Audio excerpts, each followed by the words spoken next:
Using a grinder with a diamond blade to cut holes in plaster and metal mesh walls has advantages and disadvantages. The pros are: firstly, it is fast and efficient for cutting through thick materials. Secondly, a diamond blade provides a clean and precise cut. The cons are: firstly, it creates a lot of dust and debris. Secondly, it requires a steady hand and proper safety gear. Thirdly, it can be difficult to control the depth of the cuts. Here are some steps for using a grinder with a diamond blade.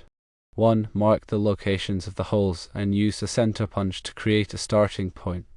2. Wear appropriate safety gear, including a dust mask, eye protection, and gloves.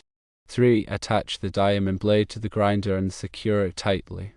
4. Start the grinder and hold it perpendicular to the wall. 5. Slowly and steadily cut along the marked lines, applying even pressure. 6. Use a wet or dry vacuum to remove dust and debris. 7. Once the cuts are complete, use a chisel and hammer to remove the plaster and metal mesh within the holes.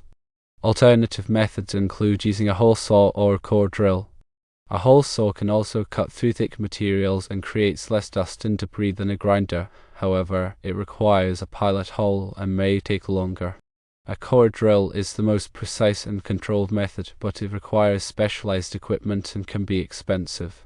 The best method for cutting holes depends on several factors, including material thickness, hole size, accuracy, time, and budget.